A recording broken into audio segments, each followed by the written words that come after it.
what it was on like the family computer. Really? Yeah. I remember back in like, I was probably 11. I wanted to be like a rapper, and I used GarageBand for everything. And then when I started using this again, I was like, shit, how do I start? Yeah, yeah. Like the whole thing's changed in the past like, I don't know, 10 years. It's a little better, like it's more updated. Yeah, because before it was like, okay, just your voice and that's it. Mm-hmm. And now it's like, oh, you can do like right here is like a mount, low. I have no idea what it means, but mid frequency. Oh, yeah, yeah. Has all that. Yeah. Yeah. That's sick. So let me pull up these questions that I wrote for you. For sure. All right. So do you want me to address you as just Brennan or are you Delaney right now? So are we going now? Yeah, we're going. Yeah. Okay, cool. Yeah. So, so that's a good question because, I had come up, watching, Logic do his thing and what he had said, which he had got from Kid Cudi on one of his TED Talks is, anytime that he's not performing, he's Scott.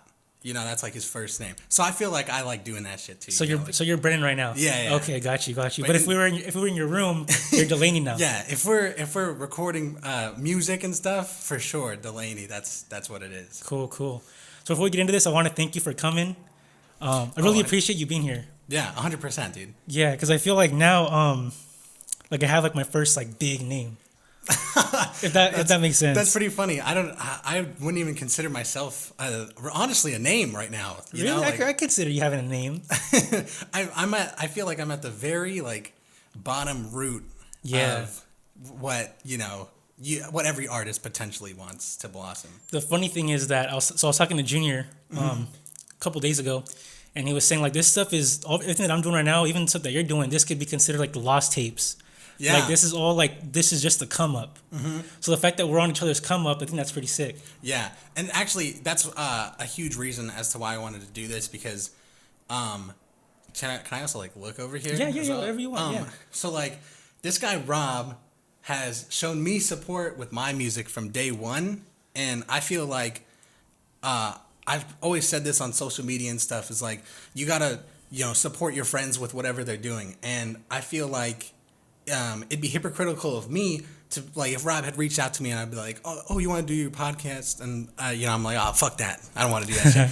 I feel like that'd be hypocritical of me, but it's not just that. It's the fact that I see a huge potential in podcasts in general, but I think you have like a knack for it. I know Junior was talking about this on the last podcast. Like you kind of just have. I feel like this is your niche. In a way, yeah. I feel like you're really good at what you do. Thanks. I think you're good at what you do too, man. I appreciate that. But thank you. So why the name Delaney? Because I hear your name Brennan. Yeah. It sounds nothing like Delaney. Right. Completely like out of nowhere. Yeah. Very different from her first name. I got the name Delaney from my middle name, which is Delaney, but with an E instead of the apostrophe. And my dad named me after. He gave me that middle name after a football player. I believe he's from the Chiefs. And his name is Joe Alton Delaney. Okay. And his story was, he was like chilling. I don't know if it was like at like a lake or something, but he was like with his kids and or maybe it was just a single kid. I forget. But his son started drowning, and so he went into the lake knowing that he couldn't swim, and he ended up saving his kid, but then he died saving his kid. Oh shoot. Yeah. So that's like how I got my middle name. So I was like, I feel like I could pay like sort of homage to that. Also, at the time that I had created it, I wanted it to be like a part of me, know, as opposed to, I know a lot of people come up with like different rap names where it has like nothing to do with them, but I feel like I wanted that's cool. Yeah, that's like a cool little meaning to it. Yeah. It's like Little Baby. It's like you can't really, how deep could you really go with that? Right, exactly. So what made you want to start like rapping?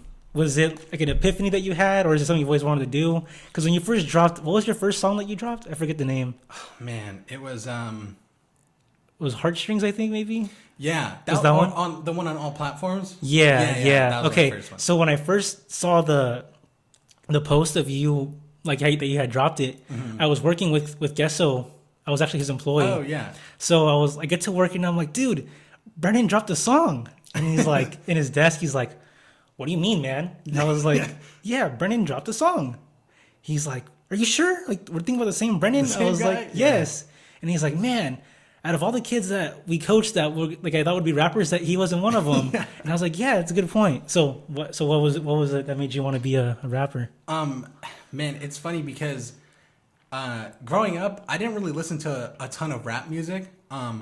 Every now and then when I'm thinking of just like in my own thoughts, I'll like get transported back to a time where I was like, oh my gosh, like I'll listen to a song and be like, oh, I remember listening to this when I was like 8 years old. But I feel like it did come as a huge surprise to a lot of people, because I had kept it under wraps for a long time. I think the like beginning sort of stages were in middle school, I would say. I was really into like poetry and spoken word. Same. In like 7th and 8th. Yeah, it's great. And so I'd always been pretty good at like English. So I loved like metaphors and similes and like and stuff like that. So I would write a bunch of poetry and spoken words, just like little pieces here and there that probably, if I saw them today, I'd probably throw up at, because they probably weren't any good. You know, I don't know. Maybe you could like manipulate them. You know, I never kept any. Actually, I used to just write them sort of like in my journal, and that would be like the end of it. I didn't let anybody like see it at all. Were you like shy for people to read your stuff? Yeah, that's what I felt too. Like I don't know how in depth if you've done like really in depth research of like your favorite rappers, but before I was super into Eminem, and I watched his like 60 Minutes interview with what's that fool's name? That Cooper guy? Anderson Cooper. Yeah. Yes. So they're in the studio, and Eminem brings out this giant box, and inside of the box there's literally pages on pages of his lyrics. Yeah, I remember like that. Random stuff. Yeah. And Anderson Cooper's like, oh, and M calls it stacking ammo. And I was like, that's a good idea. So when I was like 11, I'm like, I'm gonna start doing that too. And I would have this giant like little, you know those notebooks where you have to flip the page like vertically? Yeah. Yeah, it was one of those. And he had the same thing, so I wanted to be just like him. Yeah, of course. Yeah, so I write all that stuff down. And one day I stayed over at my aunt's house, and this is not really my aunt. She's my aunt, but like just family friend type thing. Yeah. Dude, I have a lot of those. Yeah. So her niece was visiting, and she saw the notebook, and she's like, "Oh, I'm gonna just draw like in the pages." And when I saw her like drawing on stuff, I was like, "Damn! I hope she doesn't read my rhymes and think I'm like weird or something." You know? That's how I felt. Yeah. Well, so yeah, that's basically like how it started for me. But then there was like this sort of fall off that I had because, like back in high school, I felt like I didn't hang out with like a ton of people, but the people I did hang out with, I feel like were a pretty bad influence, to be honest. Really? Just on a lot of major aspects of my life. So like when it came to high school, I was, it was unfortunate because I was one of those kids who wanted to be like anti everything, you know? Really? So like whatever everybody else liked, I'd be like, oh, I don't really like that. Okay. Just for the sole purpose of like, everyone else likes it, so I want to be different. You know what I mean? Okay. And it was really hard coming to terms with that. I think just a few years ago, maybe in like 2018, the year after. Also pretty recently. Yeah, the year after I graduated, I was like, man, like I was just like, like I hated on shit for no reason, and like I was just a product of like what I was hanging around and stuff. So I didn't even really listen to rap like that in high school, because if I did, I felt like the people that I hung out with, they'd be like, "Oh, you're like lame or you're weird," because they were the same way. So what did they like? They were into like heavy metal, really, and stuff like that. And I wasn't really into that per se. I don't really know what I was into. Like I'd listen to rap every now and again as sort of like my little secret. But like music just wasn't at the forefront of everything for me at that time. But then my senior year, it was sort of when I transitioned a little bit out of that. Like the second half of my senior year, I started listening to a lot more rap, and I think the album that kind of put it over the top for me and put rap music at the forefront of like my interest was Because the Internet by Childish Gambino. Yeah, that's a good album. Yeah, it's great. And it's funny too. I remember because for those of you guys who don't know, I played baseball with Rob, and I remember I don't know if it was you and Drake, but I remember at practices people would, I know Drake and somebody else, it might have been you, would recite 3005. That was him. Yeah. Dude, over and over, he knows the whole thing. He knows that song fully, and he knows Rigor Mortis. By Kendrick? Yeah. Yeah, so he just goes off on both of those, like randomly. You can just tell him like, hey, can you do that real fast? And he'll be like, yeah, I got you. And he'll just, for no reason. Because even back then, dude, oh man, I was like, dude, that's so cool. Like, and I was still in that stage of like hiding, like the person who I wanted to like be, you know? Yeah, isn't that crazy how we obviously it's clear that you like confronted that and you took care of it, right? But even I guess just growing up, that's normal. Mm-hmm. So like my group of friends, sophomore year through senior year, they were like into shoes, like streetwear. Yeah. I was into it kind of. Because they were, but now I could give less of a shit of like this expensive shirt, you know. But yeah, I see where you're coming from because you want to just fit in with the group that you're in. Yeah, of course. And like for me, like that group, you know, wasn't many people, maybe like 2, maybe 3 people. You know, like and I had been on the basketball team and the baseball team, right? But like outside of those. You know, outside of practices and games and stuff like that, like I really only hung out with like 2 or 3 people. Yeah. Who unfortunately were bad influences on, you know, my taste and stuff like that, my mental health and all that. But yeah, so I blossomed out of it, like I said, like the second half of senior year, and then I just started listening to a lot more rap music after I finished because of the internet. I really got into Logic. Yeah, I remember that. I remember you were a huge Logic fan. I was like a stan. I was a stan for this guy. Yeah. The first, I think I was listening. I was probably like re-listening to because of the internet on YouTube, and you know how YouTube autoplays stuff. Yeah. So I think after it had finished, 44 Bars came up. Really? Yeah, by Logic, and this was Bobby Tarantino 1. Yeah. Okay. Yeah, the first Bobby Tarantino mixtape. Super fire. Yeah. I got to watch that live actually. Oh, so lucky. I went to the it was G-Eazy, Logic, YG, and someone else. Yeah. Did you watch it? I think they were at Shoreline. Shoreline, yeah. I went. Dude, I didn't even care. I was a huge G-Eazy fan before I got introduced to Logic. Mm-hmm. So when we went to go see G-Eazy, I was like, all right, cool, G-Eazy, nice. But when Logic came up, I was like, dude, it's literally him in front of me. And then I'm more into YG now than them both. Mm-hmm. But when YG came out, I'm like, okay, whatever. Yeah. Just YG. Yeah. Remember you were into like Logic heavy. Yeah, I was a super like, and a lot of my early stuff like is very like heavily influenced, I would say, by Logic. So once I discovered him, I listened to like everything, you know, his whole discography. I listened to the Young Sinatra mixtapes. I listened to Psychological. Like I was really, really invested into his stuff, and he's still cool now. Like he's not, you know, my favorite rapper, you know, currently anymore. Yeah, me either. But I mean, it happens, you know. Like well, because his sound just completely changed. Yeah, I think because he went from all right, this is my style to I'm gonna branch off into radio, and then he just stayed in that little radio play area. Yeah. But before, when he dropped, what's that one? Damn it. The Incredible True Story? Right. That was so different. Like, no one's ever seen a rapper rap from the perspective of being lost in space. Yeah, exactly. Super, like, experimental. But the thing is, the concept itself was really experimental, and I feel like he was able to mesh that with the same sort of sound that he had on Under Pressure and the Welcome to Forever mixtape. Especially on like the Young Jesus track. It sounds a lot like old Logic because he used like that instrumental that just sounded old. Yeah. I agree. It's fucking super fire track. Actually, and I got to see Logic. I had to, you know, at like the height of my stan activity for Logic. Yeah, of course. I saw him at Bill Graham in SF. Oh, that's smaller, right? Yeah, it was a smaller venue, but that was also my first like real concert that I went to. Yeah, like one that at least one that I was invested in. When I was like 6, my dad took our whole family to go see this dude, Bo Diddley. I don't know what that is. He's like one of the like founding fathers of like rock. He's like super influential figure. And well, like when I was 6, I don't really remember much about it, but he was saying that I was kind of like laying down where the seats were, and I was like, oh, it's so loud. You know, I had no idea what was going on. I was 6 years old. But so this is seeing Logic was like my first actual concert. And I went with my neighbor Jess. Shout out to Jess. He's graduating from. I'm not gonna say that. Okay. It's all good. No, keep the safety. What you gotta do? I went with my neighbor and I went with my girlfriend. Okay. And so when we had seen at like I had thought that the venue was bigger than it actually was. Like you said, it's like a smaller. Yeah, I've never been there, but I just see photos. It just looks smaller than like a SAP center or. Yeah. Well, I think what makes it seem smaller is that the actual like, general admission ground floor level seems smaller to me than like a different sort of venue, but they have stands, all up, and so that makes the place look a lot bigger.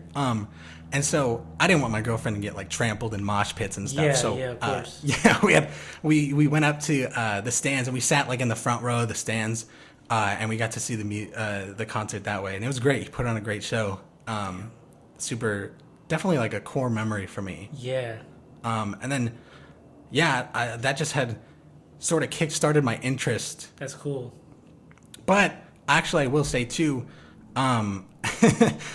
if it hadn't have been for, it's tough to say. Like, what actually got me into like what got me to rap, to literally go in front of a microphone and rap, was my buddies Tommy, who and EJ. What's his last name? Gandia. Okay, so the same EJ that I'm thinking of. Yeah. Okay. So Tommy from In and Out, right? Yeah. Okay. Tommy from In and Out. That's such a funny way to like remember That's how him. I remember him as like a catcher, and then In and Out. Yeah. Or Miata. There. Yeah. Okay. That's the biggest thing I think, for me at least. That's the Miata. They had, I was like chill with them, like especially after graduation. After I graduated 2017. I hung out with Tommy probably like almost every week that whole summer.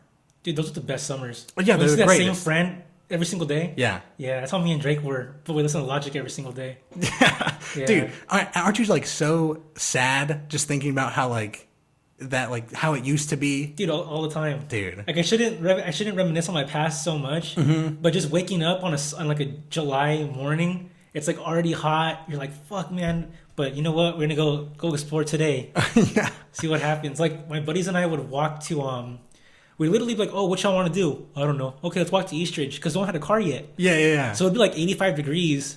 I didn't want to wear shorts, so I wore jeans and a baggy shirt. Gotta look stunting when you go to Eastridge, dude. And we walked to Eastridge, and then by the time we got there, we weren't even fresh no more. We smelled like Cunningham Park. We wanted to cut through because there was shade. But yeah, those are the best times. Yeah, those are the days, man. And I miss them so much. And I know like people are like, oh, smile because it happened, don't cry because it's over type thing. But like, damn, man, like I be doing both a ton. Yeah, but it's just so simple. Like now it's like, oh, I don't know if you're in school or what, but like, oh, I gotta go to work tomorrow. Like you have things to actually worry about. Yeah. Back then it was like things were minor inconveniences. They weren't really mistakes, or things that were coming up were just like, I gotta go to some stupid birthday party on Saturday. And now it's like that little birthday party is such a small thing in terms of how big things are now. 100%. But yeah, I agree. Yeah, waking up every day to, go to your like 8 or 9 to 5. It's like such a different grind than being able to wake up at 10, just do whatever you want. Or even wake up at 7 and go to school and come home. Yeah.